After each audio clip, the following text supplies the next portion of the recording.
Well, well, well, look what we have here. Cooper Webb has been the story of the 2019 Monster Energy Supercross season. Ken Roczen's potential comeback has been very tantalizing. Eli Tomac's hot and cold has led to a lot of discussion. But one man that hasn't been talked about much at all has been in contention the entire time, and now he has a win, and now he's only down 14 points. His name is Marvin Musquin, and he rides and trains with Cooper Webb, the points leader, every day. Yep, this is going to get interesting. Let's break down the latest round of racing, which just took place in Indianapolis, all brought to you by Gold Valves. I know you're here for the Gold Valves. You can win a set. We will give one away every week. Gold Valves is a revalve kit in a box. Your suspension will be plusher with better bottoming resistance and more traction, all made and designed right here in the USA. Look at the video description to find out how to email and enter.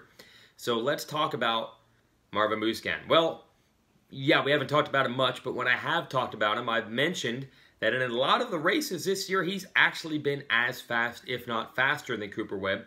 But he's started behind him a lot, he's made mistakes, and he's been unable to make passes. So it had to go one of two ways for Marvin. Even this trend continues, and it starts working on his head, and he gets frustrated, and we've got problems. Or he finally starts ahead of Cooper and doesn't blow it. And that's what happened this time in Indy. He got the whole shot. Cooper started about 5th. And Marvin proved he could deal with pressure from a variety of riders. Eli Tomac, Joey Savatgy, Blake Baggett, Webb himself. And he never faltered. So that is huge for Marvin. A dynamic race, though, for everyone else. Bad early laps for Cooper. He fell back. Joey Savatgy fell. That allowed Eli Tomac to get into second. And look, we have been waiting and waiting for Eli Tomac to not just heat up, but stay there. He has not followed up victories with great performances the next week, but this time he was closing in on his old nemesis, Marvin. Maybe Tomac's run was finally going to begin. No. Look, I know Tomac's hot and cold, but usually a lot of that is based on starts. If he's up front early and he doesn't crash, he's generally going to have a great finish. This was strange. He just lost it in the second half of the race.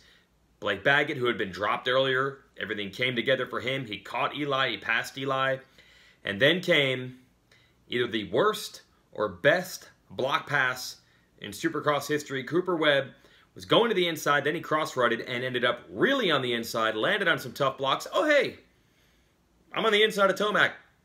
I might as well pass him.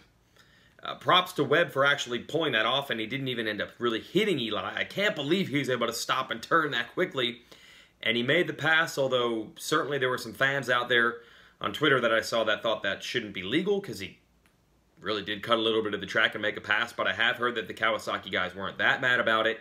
And Cooper was able to pull away from Eli, who ends up off the podium following a win for the 3rd time this season.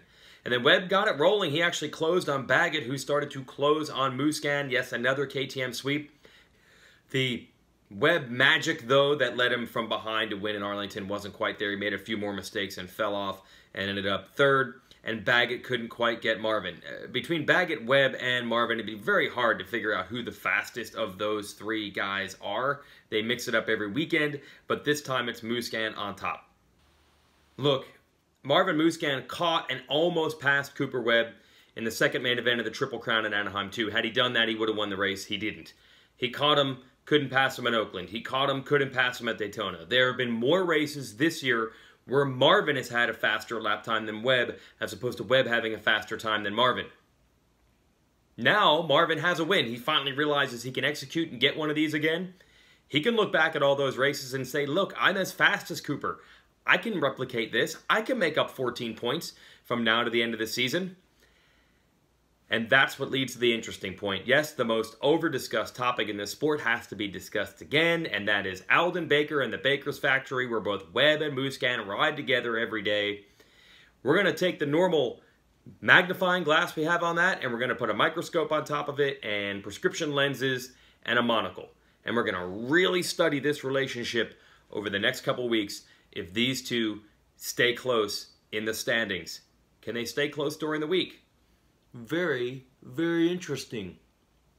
Less interesting right now is 250 SX East. Austin Forkner dominated again. He's led just about every lap this year. He has over 1 race's lead in the series standings. Chase Sexton and Justin Cooper have been consistent.